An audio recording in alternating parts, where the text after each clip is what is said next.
कल्पना कीजिए, एक ऐसे अंधेरे की जो रोशनी से पैदा हुआ हो, एक ऐसे प्यासे की जो मीठे पानी के समंदर के बीच खड़ा हो, और एक ऐसे कैदी की जिसने अपनी बेड़ियां खुद अपने ही ज्ञान की धातुओं से ढालकर तैयार की हों। यह कहानी किसी साधारण भूत प्रेत की नहीं है, बल्कि यह उस सूक्ष्म और भयानक सत्य की यात्रा है जिसे सदियों से ब्रह्म राक्षस कहा गया है। हम अक्सर समझते हैं कि राक्षस का अर्थ केवल डरावने चेहरे या बड़े दांतों वाली कोई सत्ता है, लेकिन अध्यात्म की गहराई में राक्षस का अर्थ है वह चेतना जो केवल खुद के होने के नशे में चूर हो गई है। जब हम ब्रह्म शब्द को राक्षस के साथ जोड़ते हैं तो एक ऐसा विरोधाभास खड़ा होता है जो मनुष्य की बुद्धि को हिलाकर रख देता है।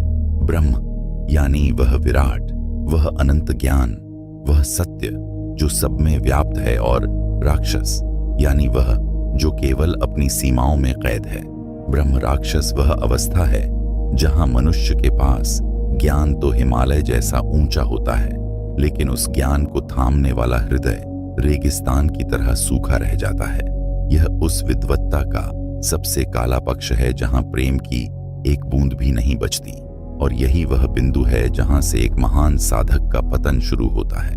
शास्त्रों में एक बहुत ही गंभीर और विचारोत्तेजक श्लोक आता है जो इस पूरी स्थिति को स्पष्ट करता है। अधीत्य चतुरो वेदान सर्वशास्त्राण्यनेकशः ब्रह्म राक्षसताम याति यस्तु ज्ञानम न प्रयच्छति। अर्थात जो व्यक्ति चारों वेदों और समस्त शास्त्रों का गहन अध्ययन तो कर लेता है, लेकिन उस ज्ञान का उपयोग दूसरों के कल्याण के लिए नहीं करता या उसे अपने आचरण में नहीं उतारता, वह मृत्यु के पश्चात ब्रह्म राक्षस की योनि को प्राप्त होता है। यह श्लोक हमें चेतावनी देता है कि ज्ञान केवल इकट्ठा करने की वस्तु नहीं है, बल्कि वह बहने के लिए है। अगर पानी एक जगह रुक जाए तो वह सड़ने लगता है। ठीक उसी तरह अगर ज्ञान केवल मैं और मेरा के दायरे में सिमट जाए तो वह भीतर एक बौद्धिक प्रेत को जन्म देता है। ब्रह्म राक्षस वह विद्वान है जिसने शब्दों को तो पकड़ लिया, लेकिन उनके अर्थ को छोड़ दिया। उसने उपनिषदों की रचाएं कंठस्थ कर लीं। वह घंटों तक ब्रह्म और माया पर तर्क कर सकता है।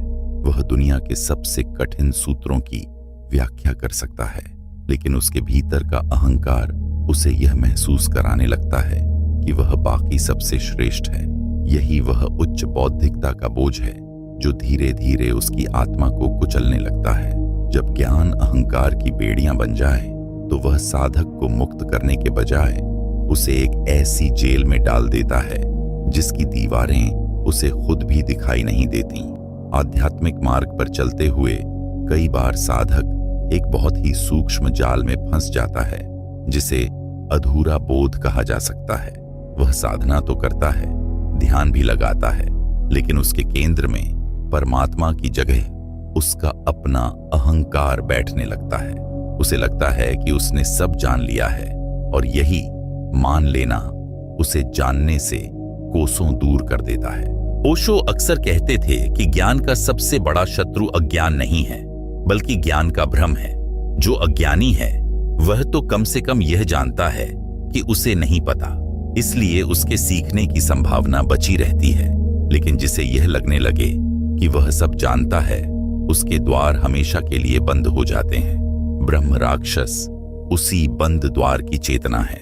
उसके पास शास्त्रों का रटंत ज्ञान तो है, लेकिन उसके आचरण में रत्ती भर भी करुणा नहीं है। वह शास्त्रों को दूसरों को नीचा दिखाने के लिए एक हथियार की तरह इस्तेमाल करता है। वह सभाओं में बड़े बड़े प्रवचन देता है, लेकिन उसके भीतर की अतृप्ति उसे चैन से बैठने नहीं देती। यह एक ऐसा मानसिक और आध्यात्मिक अभिशाप है जहां अमृत भी जहर बन जाता है। जिस ज्ञान का उद्देश्य मनुष्य को विनम्र बनाना था, वही ज्ञान उसे उद्धत और क्रूर बना देता है। जब कोई व्यक्ति अपनी विद्वत्ता का उपयोग केवल खुद को श्रेष्ठ सिद्ध करने के लिए करने लगता है, तो वह अनजाने में अपने सूक्ष्म शरीर के इर्द गिर्द एक ऐसा आवरण तैयार कर लेता है जो उसे मृत्यु के बाद भी मुक्त नहीं होने देता। आध्यात्मिक दृष्टि से मृत्यु केवल शरीर का अंत है, चेतना का नहीं। मृत्यु के समय मनुष्य की जो सबसे प्रबल इच्छा या भाव होता है वही उसकी अगली गति को तय करता है। यदि कोई साधक अपनी पूरी उम्र केवल अपनी विद्वत्ता के अभिमान में जीता है तो मृत्यु के समय उसकी चेतना उस अभिमान से इतनी भारी हो जाती है कि वह ऊपर की ओर नहीं उठ पाती। वह न तो पूरी तरह से इस लोक का रहता है और न ही उस परम ज्योति में विलीन हो पाता है। वह एक सूक्ष्म कारागार में कैद हो जाता है जिसे हम ब्रह्म राक्षस का निवास कहते हैं। यह वह योनि है जहां ज्ञान की रोशनी तो है लेकिन वह रोशनी ठंडी है, उसमें जीवन की ऊष्मा नहीं है।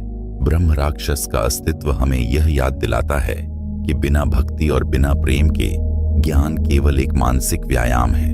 तंत्र और योग के ग्रंथों में उल्लेख मिलता है कि कई महान तांत्रिक और ऋषि भी इस अहंकार के कारण ब्रह्म राक्षस बन गए। उनकी शक्ति तो बहुत थी लेकिन उस शक्ति ने उन्हें सेवा के बजाय शासन करने की भूख दे दी। यह एक ऐसी अतृप्ति है जो कभी खत्म नहीं होती क्योंकि यह अस्तित्व से नहीं बल्कि अहंकार से उपजी है। सोचिए उस व्यक्ति के बारे में जो सब कुछ जानता है लेकिन कुछ भी अनुभव नहीं कर पाता। उसे पता है कि प्रेम क्या है, वह प्रेम पर 1000 पन्ने लिख सकता है लेकिन उसने कभी किसी के लिए अपनी आंखों से आंसू नहीं बहाए। उसे पता है कि करुणा क्या है लेकिन उसने कभी किसी गिरते हुए को हाथ नहीं थाम। यही वह दरार है जहां से ब्रह्म राक्षस का जन्म होता है। यह उस विद्वान की त्रासदी है जो रोशनी के बहुत करीब जाकर भी अंधेरे का हिस्सा बन गया। मृत्यु के उपरांत जब यह चेतना इस भौतिक शरीर को छोड़ती है तो उसके साथ केवल उसकी वासनाएं और उसका ज्ञान जाता है। एक ब्रह्म राक्षस के पास इतना अधिक बौद्धिक डेटा होता है कि उसका सूक्ष्म शरीर बहुत अधिक ऊर्जावान लेकिन बहुत अधिक अशांत हो जाता है। वह एक ऐसी छटपटाहट में रहता है जहां उसे सत्य की झलक तो दिखती है क्योंकि उसने ब्रह्म को पढ़ा है लेकिन उसका अपना राक्षसी स्वभाव यानी उसका अहंकार उसे उस सत्य में डूबने नहीं देता। वह किनारे पर खड़ा वह गोताखोर है जिसे समंदर की गहराई का पता तो है लेकिन वह पानी की एक बूंद भी छूने से डरता है क्योंकि उसे लगता है कि अगर वह डूबा तो उसका अहंकार मर जाएगा।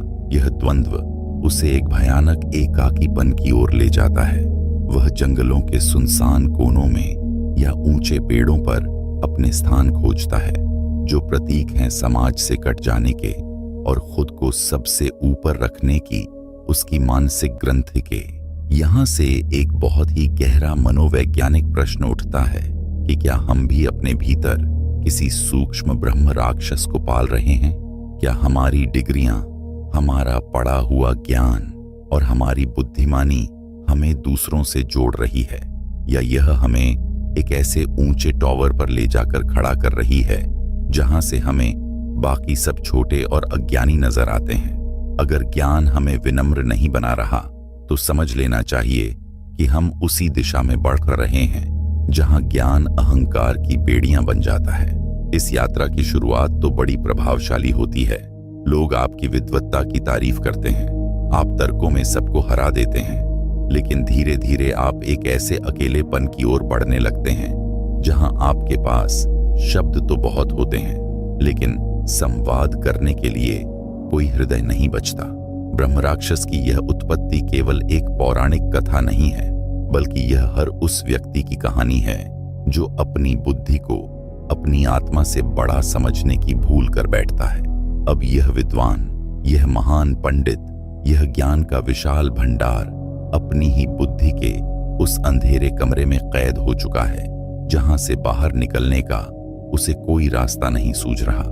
उसके पास तर्क की वह मशाल तो है जिससे वह पूरी दुनिया को रोशनी दिखा सकता था, लेकिन उस मशाल से अब वह केवल अपनी ही बनाई हुई दीवारों को देख पा रहा है। उसकी यह आंतरिक स्थिति और उसका यह मानसिक संघर्ष उसे एक ऐसे नरक की ओर ले जा रहा है जो उसने खुद अपने हाथों से अपनी सोच से गढ़ा है। इस विद्वान के भीतर अब एक ऐसी लड़ाई छिड़ चुकी है जहां उसके विचार ही उसके दुश्मन बन गए हैं। उसे जो भी पता है वह अब उसे डराने लगा है क्योंकि वह ज्ञान अब उसे शांति देने के बजाय निरंतर अशांति और अंतहीन तर्क की ओर धकेल रहा है। वह अपनी इस बौद्धिक जेल की हर दीवार को पहचानता है, लेकिन उन दीवारों को तोड़ने का हुनर वह भूल चुका है, क्योंकि उसने कभी झुकना नहीं सीखा। इस अंधकारमय मानसिक स्थिति के पीछे जो गहरा मनोवैज्ञानिक सच छिपा है और वह विद्वान अपनी इस आंतरिक सजा को कैसे भुगतता है, यही उसकी असल त्रासदी है। ब्रह्म राक्षस की इस उत्पत्ति को समझने के बाद अब हमें उस गहरी घाटी में उतरना होगा जहां यह चेतना अपने अस्तित्व के सबसे कठिन दौर से गुजरती है। यह घाटी कहीं बाहर नहीं, बल्कि उस विद्वान के अपने ही मस्तिष्क की परतों के बीच बसी हुई है। कल्पना कीजिए एक ऐसे विशाल पुस्तकालय की जहां दुनिया की हर किताब मौजूद है, हर रहस्य का हल लिखा है, लेकिन उस पुस्तकालय में न तो कोई खिड़की है और न ही कोई दरवाजा। वहां रोशनी तो है, पर वह बिजली की उन ठंडी लपटों जैसी है जो उजाला तो देती हैं, लेकिन गर्माहट नहीं। ब्रह्म राक्षस की मानसिक अवस्था बिल्कुल वैसी ही है। वह बौद्धिक रूप से इतना समृद्ध है कि उसे सामान्य मनुष्यों की बातें शोर लगने लगती हैं। उसे लगता है कि कोई भी उसे समझ नहीं सकता, और यही वह बिंदु है जहां से उसका बौद्धिक अकेलापन शुरू होता है। वह अत्यंत बुद्धिमान है। वह जानता है कि ब्रह्मांड कैसे काम करता है। वह जानता है कि आत्मा क्या है, लेकिन वह यह नहीं जानता कि किसी के दुख में शामिल कैसे होते हैं। वह इतना स्मार्ट हो चुका है कि अब वह किसी से जुड़ नहीं पाता। उसका ज्ञान ही उसके चारों ओर एक ऐसी अभेद्य दीवार बन गया है जिसे वह खुद भी पार नहीं कर सकता। अक्सर हम सोचते हैं कि अकेलापन वह है जब हमारे पास कोई न हो, लेकिन ब्रह्म राक्षस का अकेलापन उससे कहीं अधिक डरावना है। वह भीड़ में रहकर भी अकेला है, क्योंकि उसकी बुद्धि हर रिश्ते का पोस्टमार्टम करने लगती है। जब कोई उससे प्रेम से बात करता है तो उसका मस्तिष्क उस प्रेम के पीछे के मनोविज्ञान, उसकी स्वार्थ सिद्धि और उसके तर्कों को खोजने लगता है।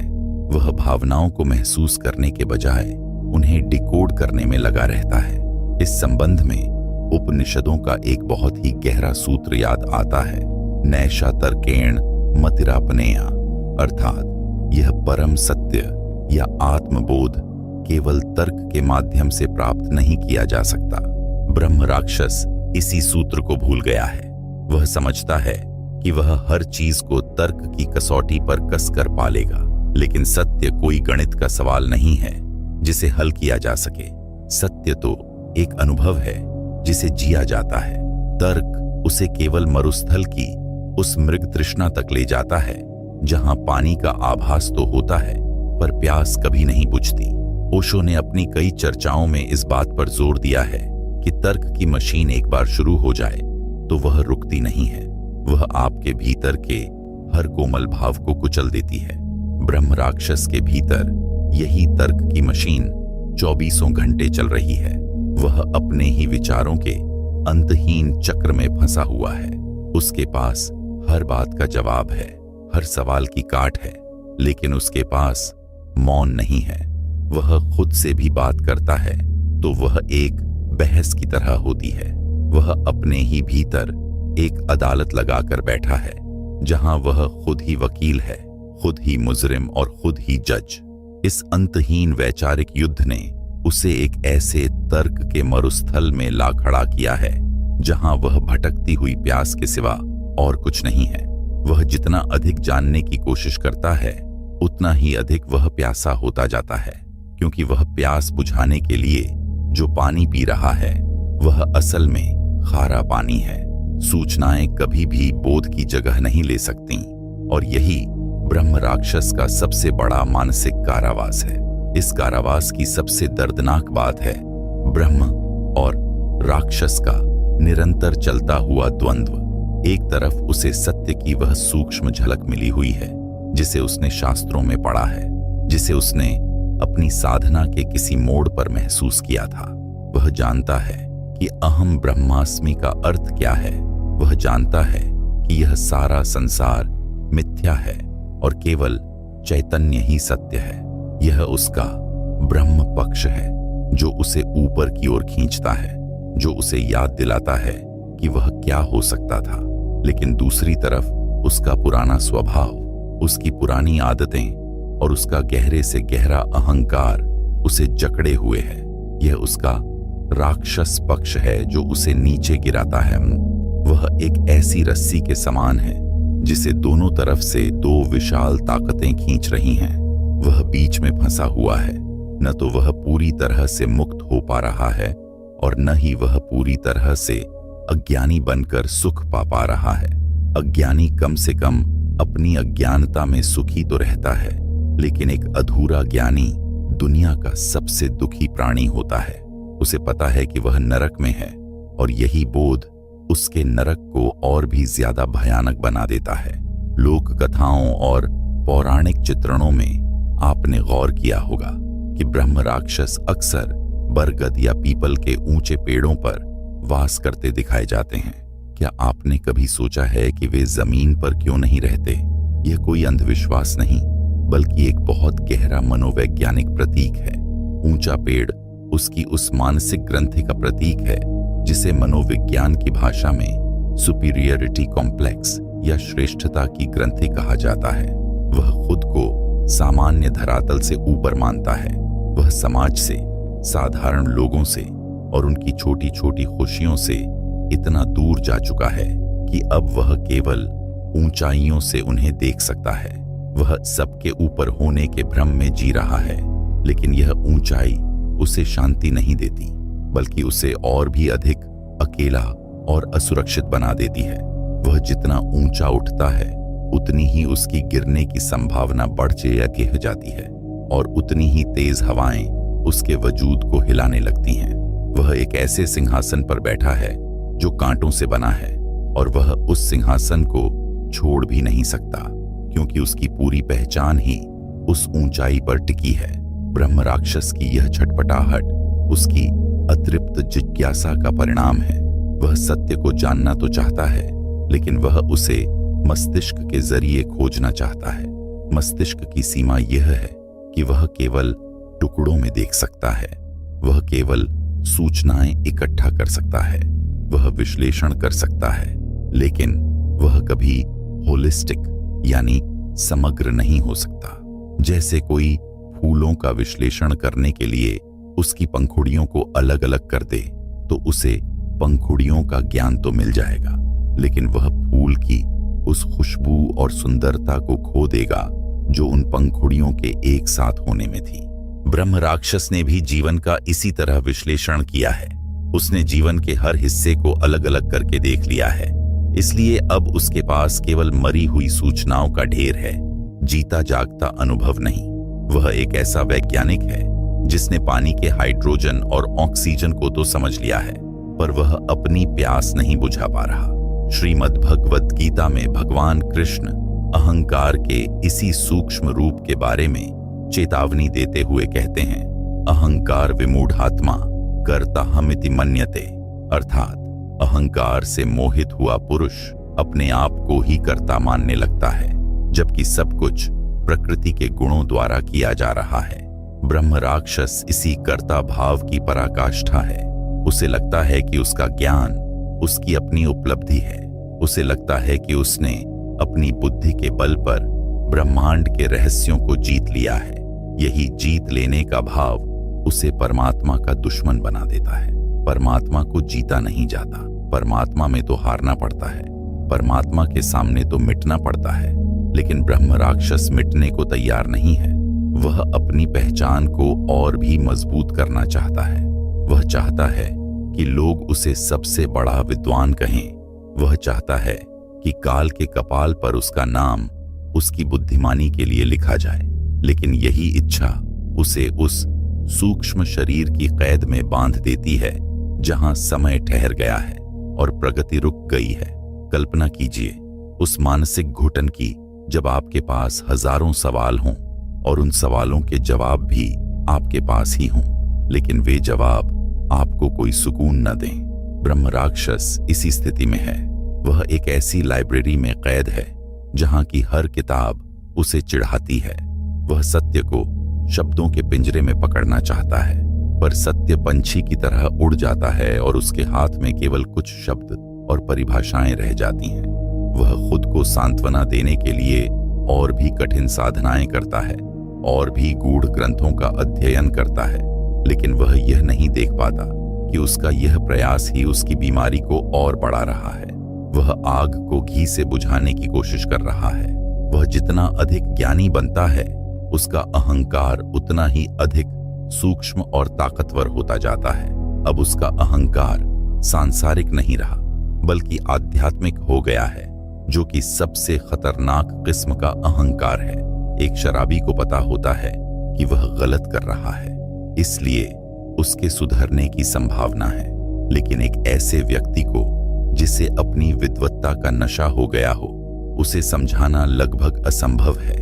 यह मानसिक कारावास उसे दूसरों को नियंत्रित करने की ओर भी ले जाता है, क्योंकि वह भीतर से असुरक्षित है, इसलिए वह बाहर अपनी सत्ता जमाना चाहता है। वह चाहता है कि सब उसकी बुद्धि का लोहा माने। वह अपने ज्ञान का उपयोग लोगों को डराने या उन्हें भ्रमित करने के लिए करता है।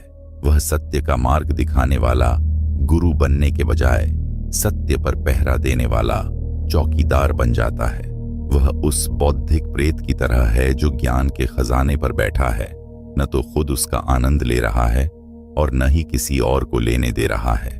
उसके भीतर की यह कड़वाहट उसके शब्दों में, उसके आचरण में और उसके पूरे व्यक्तित्व में झलकने लगती है। जो ज्ञान उसे एक शांत झील की तरह बनाना चाहिए था, उसने उसे एक खौलते हुए ज्वालामुखी में बदल दिया है। लेकिन क्या इस अंधकारमय स्थिति का कोई अंत है? क्या यह मानसिक नरक हमेशा के लिए है? ब्रह्म राक्षस की यह पीड़ा दरअसल उसकी आत्मा की पुकार है, जो उस अहंकार की परतों को चीर कर बाहर आना चाहती है। वह जो छटपटाहट महसूस कर रहा है, वह इस बात का सबूत है कि उसके भीतर अभी भी ब्रह्म की वह ज्योति पूरी तरह बुझी नहीं है। वह राक्षस तो बन गया है, पर उसके नाम के आगे अभी भी ब्रह्म लगा है। यह इस बात का संकेत है कि उसकी मुक्ति की संभावना अभी भी बची हुई है। उसे बस यह समझना है कि वह जिस दीवार को तोड़ना चाहता है, वह दीवार बाहर नहीं, बल्कि उसके अपने ही जानने के दावों के भीतर छिपी है। उसे अपनी उस गठरी को फेंकना होगा जिसे वह ताउम्र बड़े जतन से ढोता रहा है। अहंकार की यह जेल जितनी मजबूत दिखती है, उतनी है नहीं। यह केवल एक विचार की तरह है जिसे पकड़ा गया है। जैसे ही वह विचार छूटेगा, जेल की दीवारें ताश के पत्तों की तरह ढह जाएंगी। पर सवाल यह है कि क्या वह उस मैं को मरने देने के लिए तैयार है जिसने उसे अब तक की पहचान दी है? क्या वह एक साधारण इंसान बनने के लिए तैयार है जो कुछ नहीं जानता? क्या वह अपनी ऊंची डाल को छोड़कर जमीन की मिट्टी में मिलने का साहस दिखा पाएगा?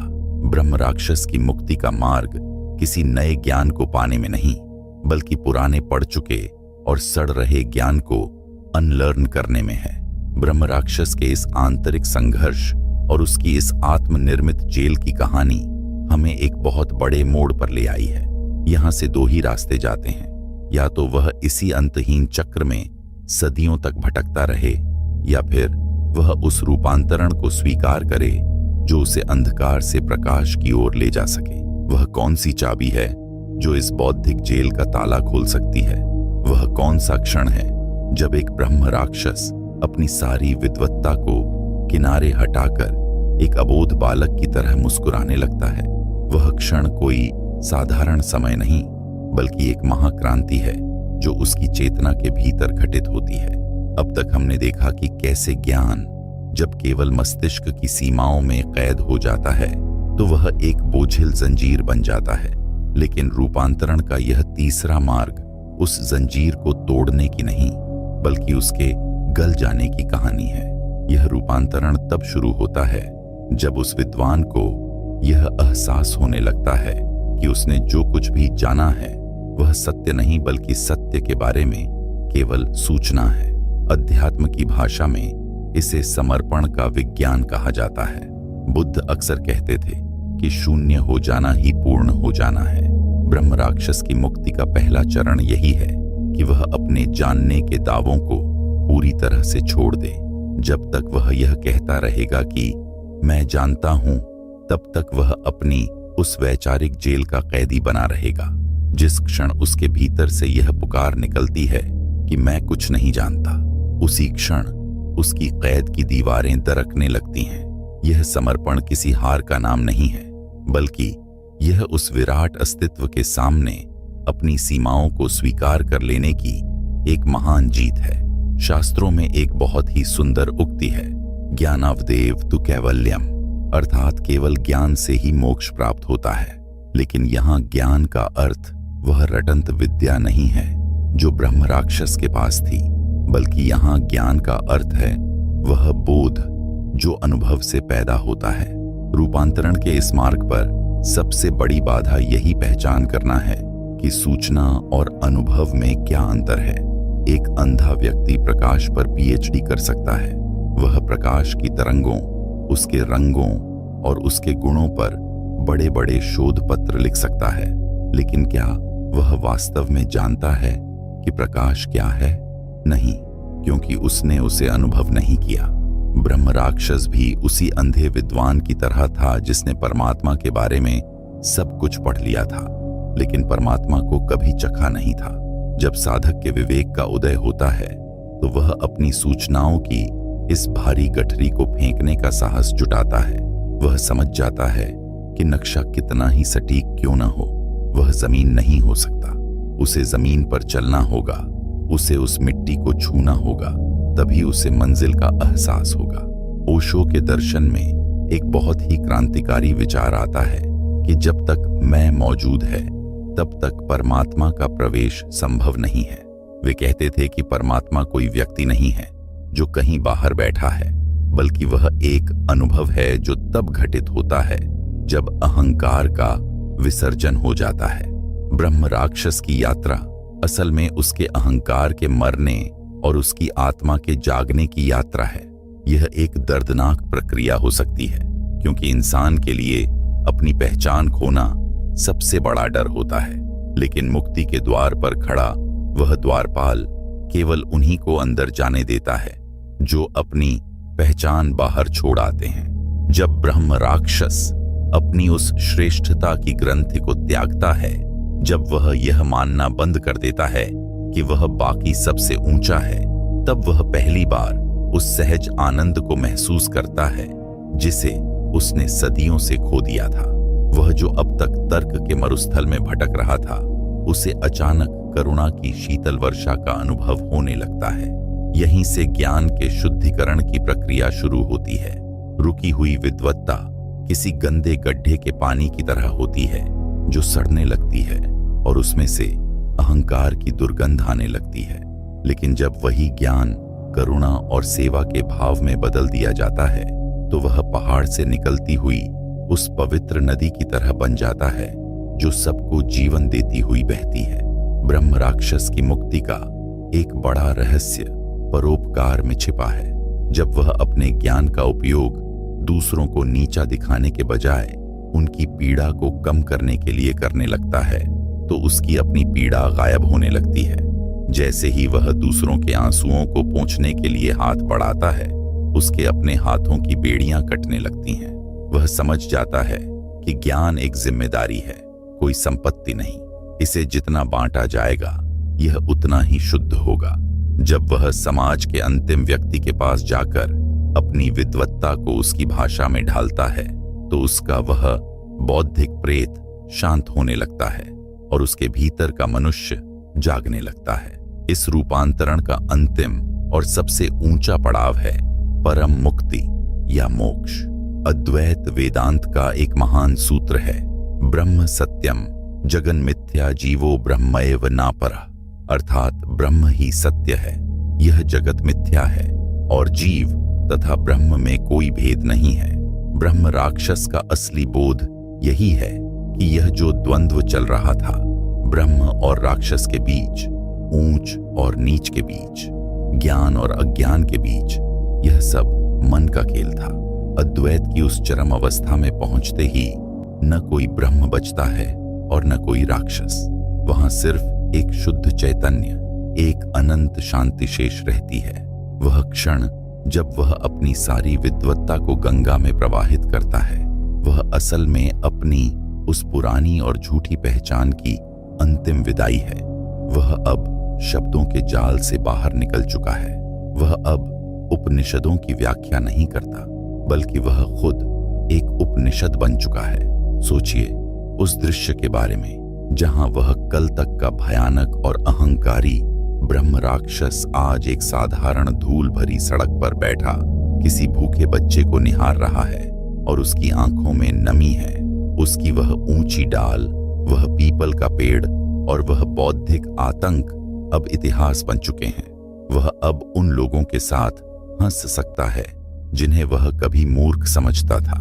वह अब उस प्रकृति के साथ बात कर सकता है जिसे वह कभी केवल जड़ तत्व मानता था। उसकी हंसी में अब कोई व्यंग्य नहीं है, उसके शब्दों में अब कोई अहंकार नहीं है। वह अब मुक्त है। उसकी यह मुक्ति केवल उसकी अपनी मुक्ति नहीं है, बल्कि यह हर उस व्यक्ति के लिए एक संदेश है जो अपनी बुद्धि के अहंकार में फंसा हुआ है। यह हमें याद दिलाता है कि सबसे बड़ा चमत्कार पानी पर चलना या हवा में उड़ना नहीं है, बल्कि अपने अहंकार को मार देना और सरल हो जाना है। ब्रह्म राक्षस की यह कथा असल में हर मनुष्य के भीतर चल रहे संघर्ष का आईना है। हम सबके भीतर एक छोटा सा ब्रह्म राक्षस बैठा है जो अपनी डिग्रियों, अपनी जानकारी और अपनी चतुराई पर इतराता है। हम भी अक्सर दूसरों को अपनी बुद्धि की ऊंचाई से देखते हैं और तर्क के जरिए अपनी श्रेष्ठता सिद्ध करने की कोशिश करते हैं। लेकिन यह कहानी हमें चेतावनी देती है कि यदि हमने समय रहते अपने ज्ञान को प्रेम और करुणा में नहीं बदला, तो हम भी अपनी ही बनाई हुई एक अदृश्य जेल के कैदी बन जाएंगे। मुक्ति का मार्ग कहीं बाहर के जंगलों में नहीं, बल्कि अपने ही भीतर की उस मैं को विसर्जित करने में है। जिस दिन हम यह समझ लेंगे कि जीवन जानने के लिए नहीं, बल्कि जीने के लिए है, उसी दिन हमारा भी रूपांतरण शुरू हो जाएगा। अंततः जब ब्रह्म राक्षस अपनी यात्रा पूरी करता है, तो वह पाता है कि वह जिसे ढूंढ रहा था वह तो हमेशा से उसके पास ही था। बस उसके अहंकार का पर्दा इतना मोटा था कि वह उसे देख नहीं पा रहा था। वह पर्दा गिरते ही सब कुछ स्पष्ट हो जाता है। वह देखता है कि सारा ब्रह्मांड एक ही संगीत में नाच रहा है और उस संगीत में उसका अपना तर्क केवल एक बेसुरा शोर था। अब वह उस मौन का हिस्सा है जो शब्दों से परे है। उसकी यह मुस्कुराहट जो एक अबोध बालक जैसी है, इस बात का प्रमाण है कि उसने उस सत्य को पा लिया है जिसे शास्त्रों के पन्ने कभी नहीं समेट सकते थे। अब न कोई डर है, न कोई अतृप्ति और न ही कोई अकेलापन। वह अब उसी विराट का हिस्सा है जिसे वह कभी केवल ब्रह्म कहकर पुकारता था। यहाँ पर आकर ब्रह्म राक्षस की यह दास्तान पूरी होती है। एक ऐसी दास्तान जो अंधकार से शुरू हुई, जो ज्ञान के अहंकार की संकरी गलियों से गुजरी, जिसने मानसिक नरक की आग को झेला और अंततः समर्पण की शीतल गंगा में स्नान कर परम शांति को प्राप्त किया। यह कहानी हमें सिखाती है कि ज्ञान अगर सिर पर चढ़ जाए तो वह बोझ है, लेकिन अगर हृदय में उतर जाए तो वह प्रकाश है। अब यह हम पर निर्भर करता है कि हम अपने भीतर के उस ब्रह्म राक्षस को कब तक पालना चाहते हैं, या कब हम भी उस गंगा के किनारे खड़े होकर अपनी विद्वत्ता को अर्पित करने का साहस जुटा पाएंगे।